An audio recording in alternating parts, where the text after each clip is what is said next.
They said I was too poor to succeed, and my own parents rejected me for it.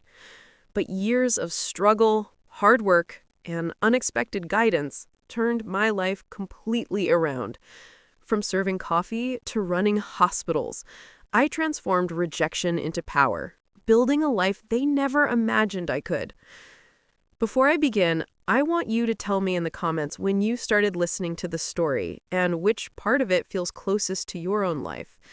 If this story touches your heart, don't forget to like, share, and subscribe, because what you're about to hear isn't just a story about rejection and success.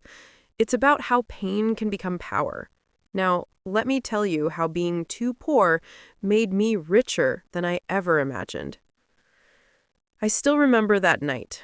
The rain was whispering against the windows, the kitchen smelled like fresh coffee, and my father's voice cut through the air like a blade. He stood at the table in his white coat, the same one I used to think meant safety, pride, and belonging. He looked straight at me, his expression unreadable, his tone cold and sharp. "You'll never fit into this family's practice, Emily. You don't have the image for it. You don't have the money to back it up." My mother sat beside him, perfectly still, hands folded, agreeing in silence. I stood across from them holding a folder, my acceptance letter into medical school. My hands were shaking. I thought they'd be proud. I thought they'd see how hard I'd worked. "Dad," I whispered, trying to keep my voice from breaking, "I got in. I can start next semester." He didn't even look at the paper. "Medicine isn't for dreamers. It's for people who can afford to fail. You can't." Something inside me cracked. I'd spent years believing if I studied hard enough, if I followed their steps, they would finally see me. But that night, I learned that love built on pride is fragile. My mother finally spoke, her voice soft, but firm. "You'll thank us one day for being honest." I didn't thank them. I just walked out. The rain followed me down the driveway, soaking through my shoes. Every drop felt like the world reminding me of everything I wasn't. Rich, perfect, chosen. I kept walking until I couldn't see their house anymore, and under that cold streetlight, I made a promise to myself. I would never beg for their approval again. If I ever stood in front of them again, it wouldn't be as the poor daughter they pitied. It would be as someone they couldn't ignore. The years that followed were the loneliest of my life. I rented a single room behind a diner and took every shift I could get. In the mornings, I served coffee to people rushing to offices and hospitals that I once dreamed of working in. At night, I studied until my eyes burned. Sometimes I fell asleep on the counter between orders, waking up to the sound of a bell and a new customer asking for pie. I'd smile, pour coffee, and pretend my heart wasn't breaking. There were days I wanted to give up. When you're exhausted, hungry, and alone, it's easy to believe the voices that say you're not enough. But every time a customer thanked me for remembering their order, every time someone smiled because of a small kindness, I reminded myself why I wanted to be a doctor. Not for status, but to help people feel seen. One evening, while cleaning tables near closing, I noticed an older woman watching me. She was one of my regulars. Silver hair, warm eyes, always ordering the same tea. She said softly, "You've got healer's eyes." I laughed awkwardly, wiping the table. "Healer's eyes?" She nodded. "You see people, even when you're tired. But healers break too if they don't get help." That woman was Dr. Evelyn Carter, a retired surgeon I had read about in a local paper months before. I didn't know it then, but she would become the reason I ever made it through. Over the next few weeks, she'd stay late, asking about my classes, my dreams, my fears. I told her everything, even about my parents and how they'd turned their backs on me. She listened without judgment. One night, she said something I'll never forget. "The people who doubt you aren't your enemies. They're your teachers. They show you exactly who you don't want to become. A month later, she handed me an envelope. Inside was a scholarship application, her own foundation's program for struggling medical students. I stared at it, speechless. She smiled. It's not charity. It's an investment in courage. That night, I cried for the first time in years. Not because I was saved, but because someone finally believed in me without asking what I could offer in return. I filled out the application, mailed it the next morning, and 2 weeks later, I got the call. I was in.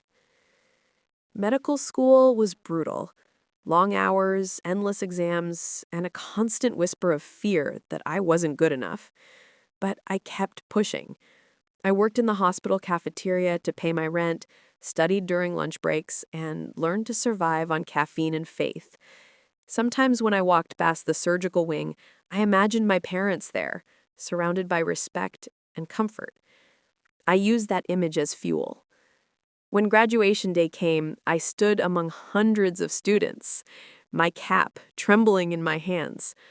Dr. Carter was in the front row, clapping louder than anyone else. As I walked across the stage, she mouthed, "You did it." And for the first time in years, I believed it. After graduation, I joined a small community hospital in a rundown neighborhood. The paint on the walls was chipped, the machines made strange noises, and the pay barely covered my rent. But I loved it. The patients weren't rich, but they were grateful. I'd hold an old woman's hand while taking her blood pressure, or stay after hours just to explain a diagnosis to a worried father. Those moments reminded me why I had fought so hard, because healing isn't about prestige, it's about compassion. Then, one evening, Dr. Carter called me into her office. She looked tired, her once steady hands trembling slightly as she handed me a folder. She said, "I'm retiring, and I want you to take over my foundation." I blinked. "Me? But I'm just—" She shook her head. "You're exactly who I want. You know what struggle feels like. You know what humility looks like. Lead with that." Inside the folder were papers, ownership documents, account ledgers, everything. It felt too big, too unreal. I whispered, "Why me?" She smiled faintly. "Because I see the fire I once had in your eyes. Don't let the world dim it." That was the day my life turned again. I threw myself into the work, rebuilding, reorganizing, visiting hospitals across small towns. I met families who couldn't afford simple treatments, nurses who worked double shifts for pennies, doctors who still cared more about hearts than headlines. Together, we transformed those places into something living and kind. The press started noticing. Headlines read, "Young Doctor Revives Failing Hospitals," and "Carter Foundation Brings Hope to Underserved Communities." Every article mentioned my name, and every time I saw it printed, a small part of me healed. I didn't chase fame, I chased purpose. And slowly, purpose turned into success. Years passed. I barely noticed how fast. My office grew bigger, my responsibilities heavier. Yet some nights, when the city lights shimmered outside my window, I'd still think about that rainy night, my father's voice, my mother's silence, and the promise I made to never beg again. Then, one morning, as I was reviewing files for a new partnership proposal, my assistant knocked. "Dr. Thompson?" she said. "We just got a request for collaboration from Horizon Medical Group." The name hit me like a forgotten memory. Horizon Medical Group. My parents' hospital. The same institution that had been the pride of our family for generations. I froze. "Did they mention who's leading the proposal?" "They'll send their senior partners tomorrow," she replied. I took a deep breath and nodded. "Schedule it." After she left, I sat there staring at the file. 10 years. 10 years since I'd seen them.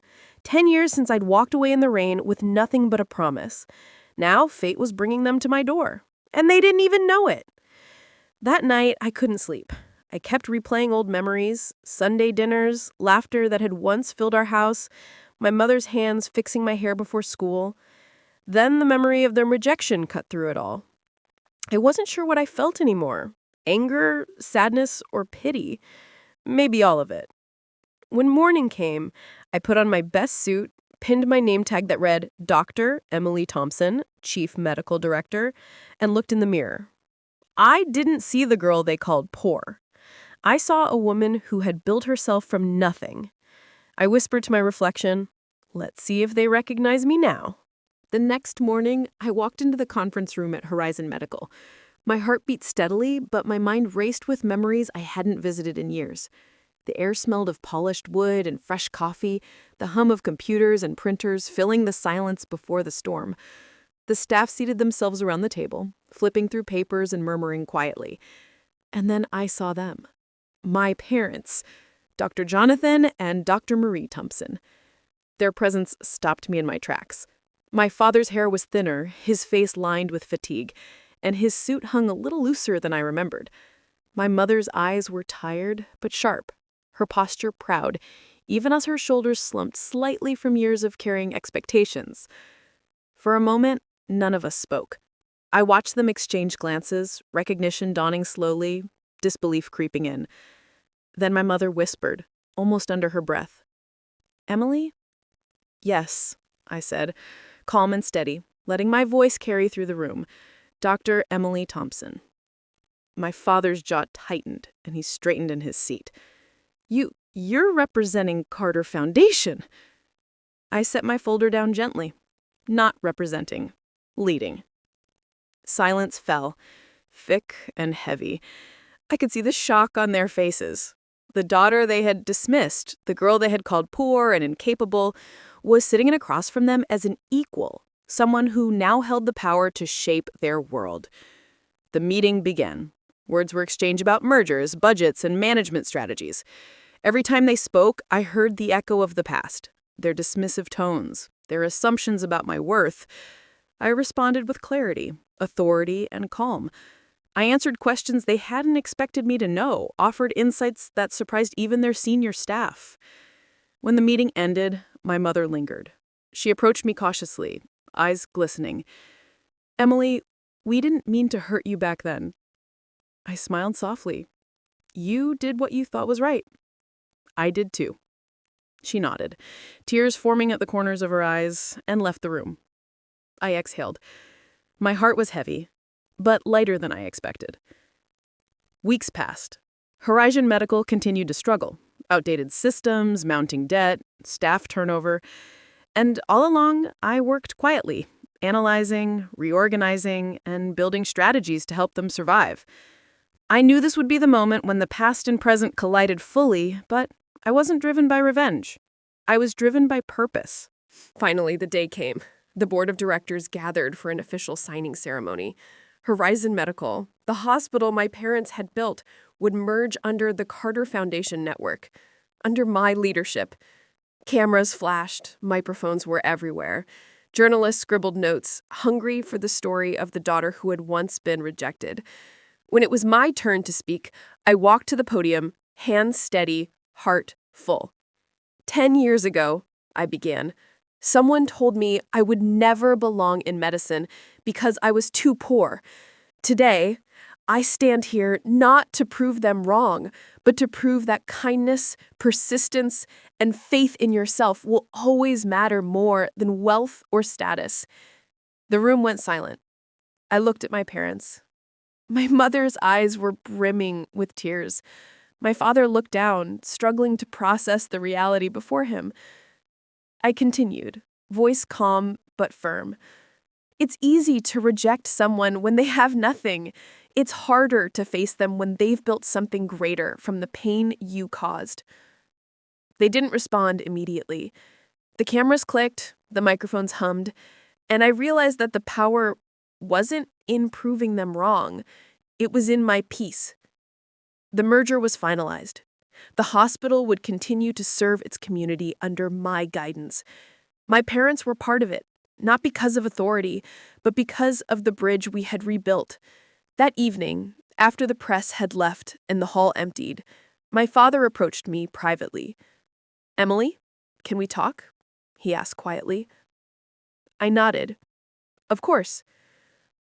He looked around nervously and then Without looking at me, he admitted, "I've watched you today, and I've realized I might have failed you long before that night." I stayed silent, letting the words hang. He continued, "Your mother and I thought we were protecting you, but we ended up being the disappointment."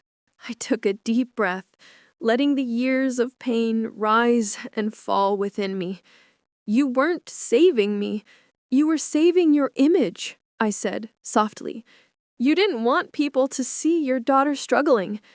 Neither of them argued. They only listened as I spoke.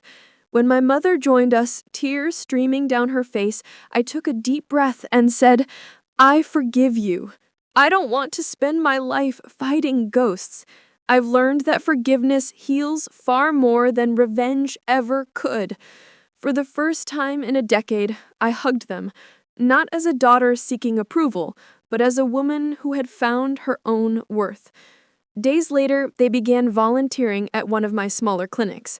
They helped where they could, not because they were proud, but because they wanted to be part of something meaningful.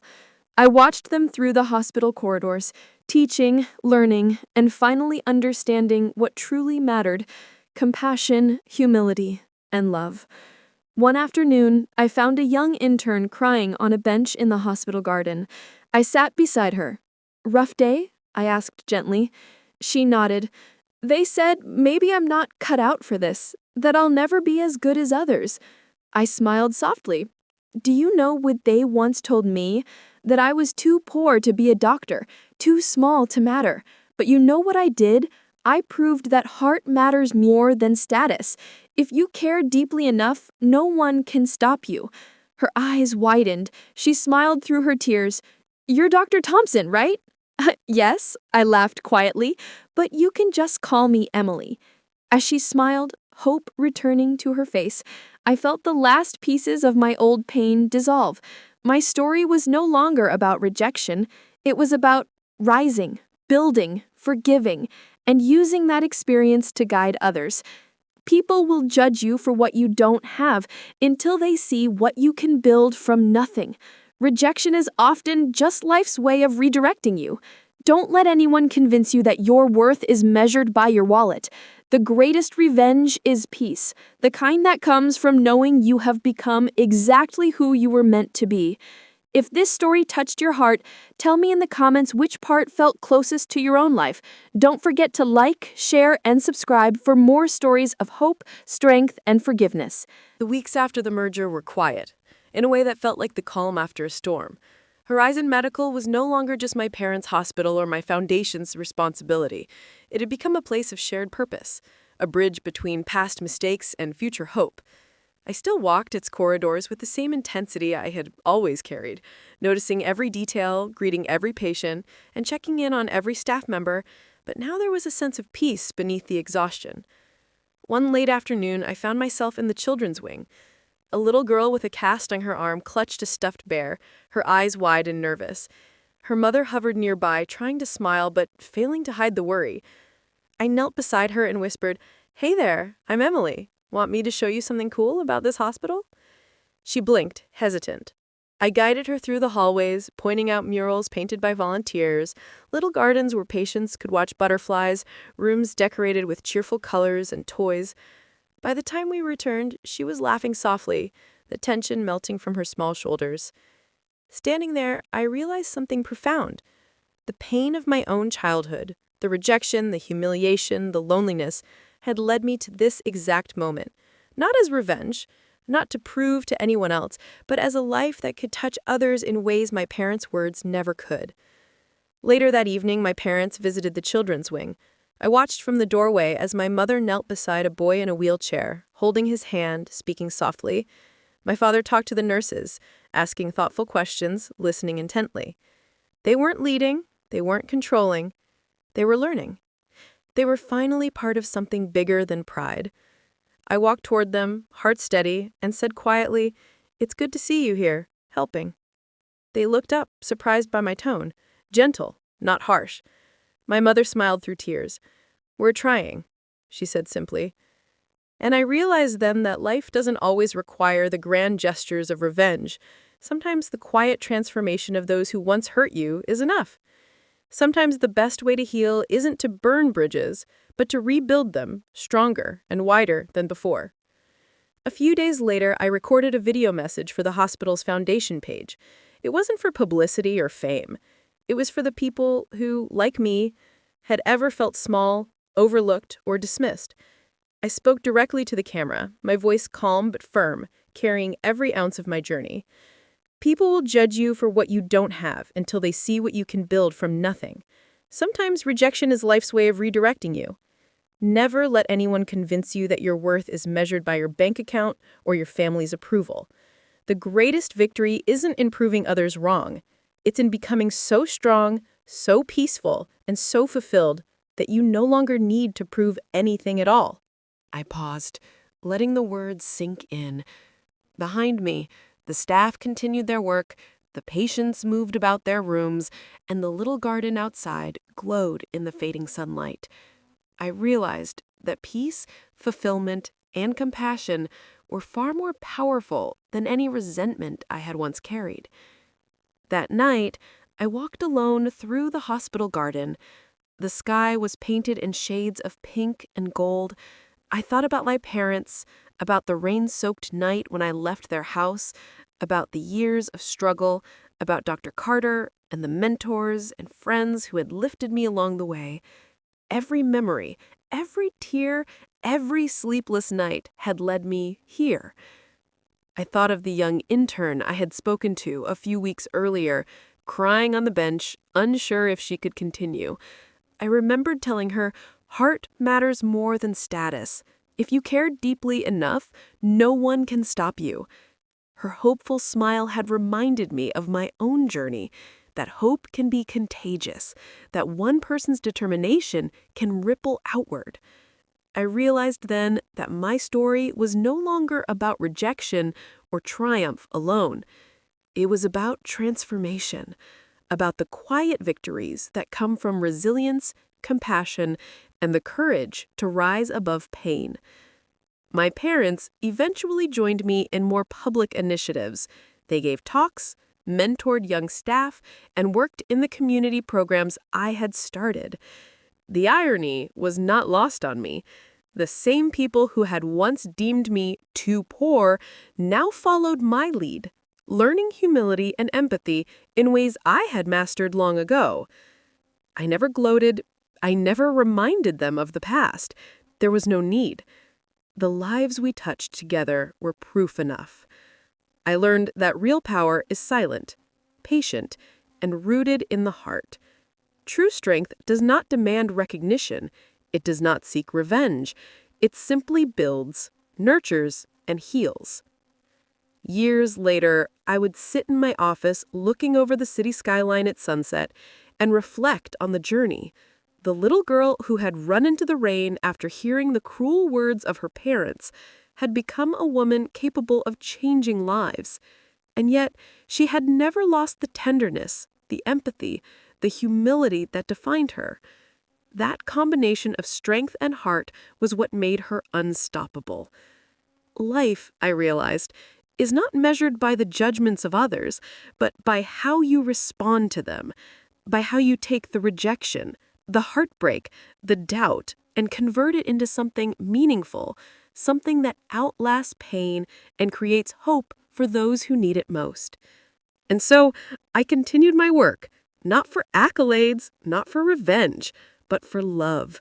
Love for patients, for my staff, for the next generation of dreamers who needed to know that their worth could never be dictated by money, status, or the small-minded judgments of others. If this story resonates with you, take a moment to reflect on your own life.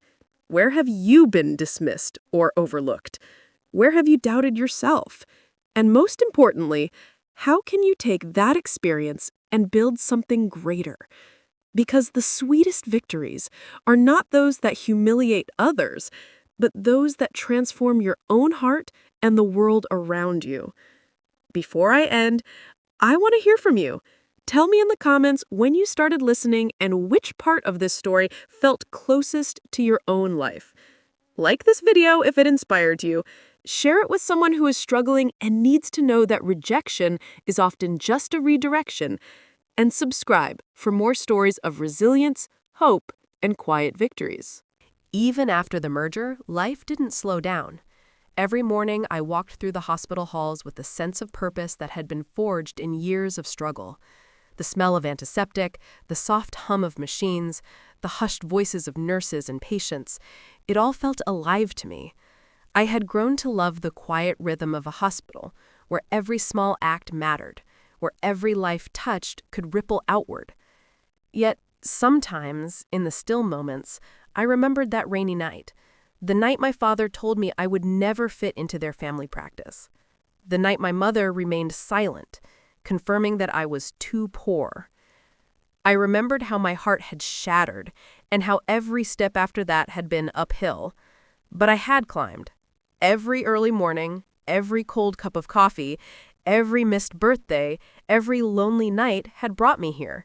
And now I was ready to face the past not with anger, but with strength. One afternoon, as I reviewed reports in my office, I heard the soft knock I had grown used to over the years, my assistant letting me know someone had arrived. I looked up, and my heart skipped a beat. It was a young doctor, fresh out of residency, eyes wide with nervous energy. She introduced herself as Lily. "Dr. Thompson, I need advice. They said I'm not good enough. I can't do this. Maybe I should quit." I smiled, my voice calm, but full of conviction. "Do you know what they once told me?" She shook her head. "That I was too poor to be a doctor, that I wouldn't belong, that I didn't have what it took." I paused, letting her absorb my words. "But I did, and so will you. Heart matters more than wealth, more than status, more than anyone else says about you. If you care deeply enough, you'll find a way." Her eyes glistened, and for a moment I saw myself reflected back. That small girl who had run through the rain, determined to prove she mattered. She nodded, a fragile smile appearing. I'll try," she whispered. That evening, as the hospital emptied and the sun set over the skyline, I walked through the garden. The golden light filtered through the trees, casting long shadows that danced on the brick path. I remembered the girl I once was, the woman I had become, and the parents I had left behind so many years ago. There was no bitterness left, only clarity. The journey hadn't been about proving them wrong. It had been about proving to myself that I could rise above any obstacle. Sometimes the past returned in unexpected ways. One day, a letter arrived from my father. His handwriting was shaky, unfamiliar, almost tender. It read, "Emily, we see now what we failed to recognize before. Your strength, your compassion, your courage. We are proud and we are sorry. We wish we could turn back time, but we cannot. Please forgive us."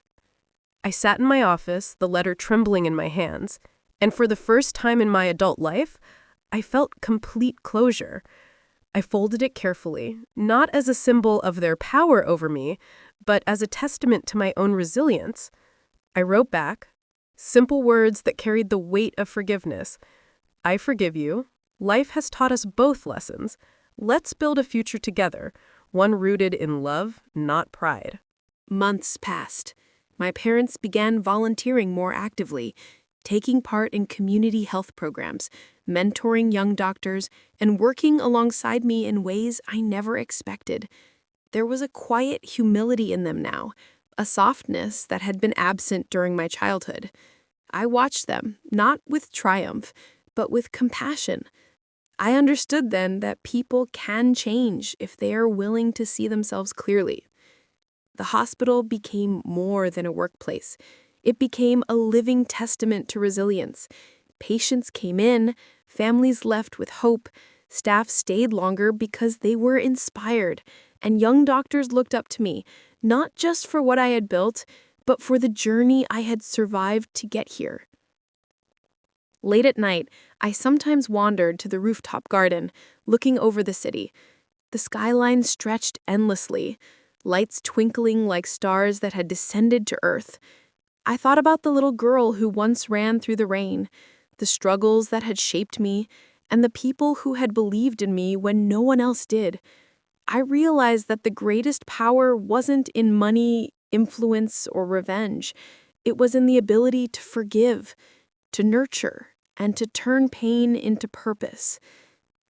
One rainy evening, reminiscent of that night long ago, I stood at the hospital entrance. A young woman approached, soaked to the bone, tears mixing with the rain. She looked lost, defeated. I don't think I can make it," she said softly. I took her hand, gently guiding her inside. "Listen to me," I said, my voice firm yet tender. "You are not too small. You are not too poor. You have a heart that can carry more than you realize. Stand up, take the next step, and trust yourself." She nodded, hesitated, and then took her first determined step into the hospital. And in that moment, I saw the cycle continuing, the spark of hope passing from one person to another. My journey was no longer just about my story. It was about the countless lives I could touch, the courage I could inspire, and the quiet revolutions that happened when someone believed in themselves. As the years unfolded, I continued to expand the foundation, establishing programs in underserved communities, mentoring countless doctors and nurses, and creating spaces where compassion and skill went hand in hand. Every plaque, every new wing, every note of thanks from a patient reminded me that success was not about proving anyone wrong. It was about creating something that mattered. And sometimes, in the quiet moments, I would think of my parents. I would see their faces, older, humbled, learning to walk beside me instead of trying to lead me. I forgave them not because they demanded it, but because holding on to anger would have only anchored me in the past. Forgiveness freed me, allowed me to soar, and taught me the most powerful lesson of all. The best revenge is living fully, with integrity, purpose, and love. If you've listened this far, take a moment to reflect on your own life. Where have you felt rejected, overlooked, or underestimated? What pain can you transform into your own purpose? Remember that life often redirects us in ways we cannot see at the time, and the obstacles we face may be the very instruments of our growth. The greatest victories come quietly, from within, when we learn to forgive, to rise, and to give back. So if this story resonates with you, share it with someone who needs to hear that rejection is never the end.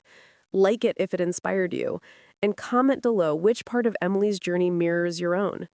Subscribe for more stories of strength, hope, and quiet triumphs, because every heart deserves to know that resilience can create miracles.